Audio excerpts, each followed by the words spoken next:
Selamünaleyküm. Selamünaleyküm başkanım. Hoş geldiniz. Hoş bulduk. Uğraşan İslam düşmanları bu kez o alanı ele alır.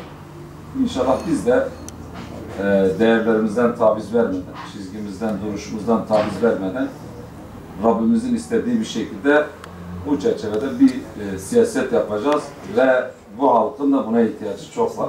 Asli değerlerimize kavuşmak, kendi kültürümüze kavuşmak ve en önemlisi İslami bir toplumun oluşması için biz gayret edeceğiz. Bunda çalışacağız.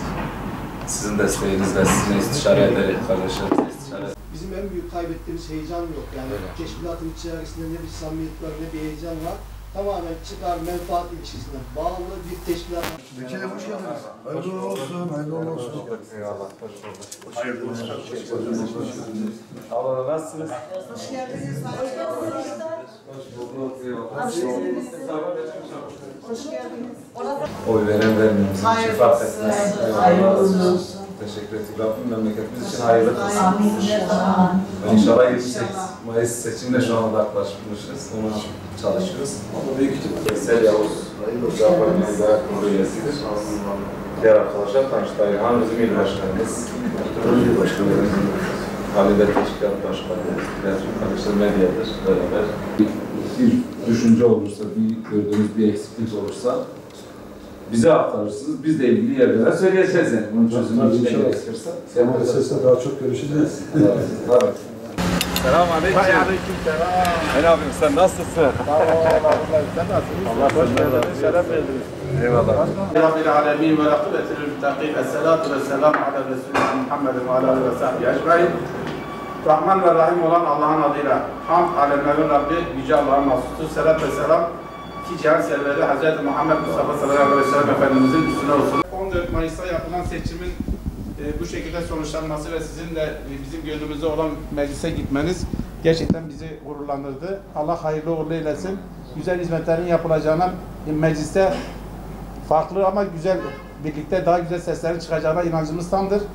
Allah çıkmış olduğunuz bu yolda ülkemize güzel hayırlı hizmetler, Mersin'imize, ülkemize hayırlı hizmetler yapmayı nasip etsin.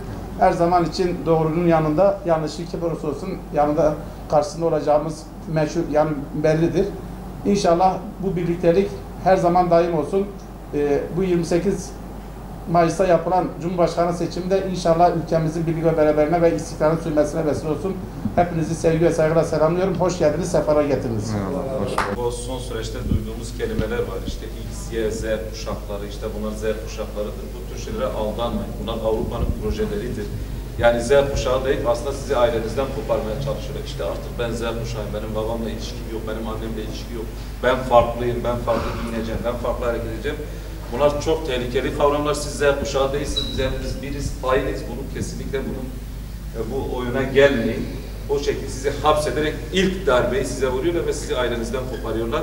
Annemiz, babamız, canımız, ciğerimiz, her şeyimizdir. Biz onlara saygı, hürmet içerisinde büyüyeceğiz. Biz de anne babamıza benziyoruz, anne babamız da bize benziyor.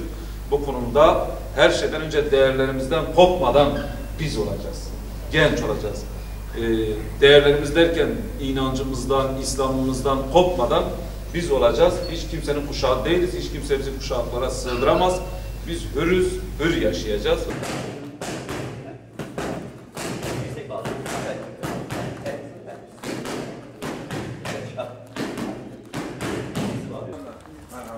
Hoş geldiniz. Muhtarımız. Muhtarım. Başım gözünüz. Eyvallah. Allah razı olsun. Hoş geldiniz. Haydi baba, nasılsınız? Hoş geldiniz vekilim. Hoş bulduk. Nasılsınız? Eyvallah. Allah razı olsun. Hayırlı olsun. Allah razı olsun. Hoş geldiniz. Nasılsınız? Cenab-ı Allah razı olsun. Baba nasılsınız? İnsanız size minnettarım yani. O şeyimi size söyleyeyim. Çünkü görüyorsunuz yani her taraftan saldırıyorlar. Her taraftan atıyorlar. Bizler Müslümanız elhamdülillah. Bizler sizin arkanızda olmamız kadar doğal bir şey yok. İçine açıldı. Bütün seçimlere katıldım. Canla, başla, vücudumla çalıştım. Yemin töreniyle ilgili yalan.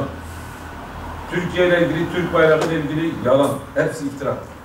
Tamamen oturduğu yerde şu an yalan ve kirli algılar üzerinde insanları yanıltmaya çalışıyorlar.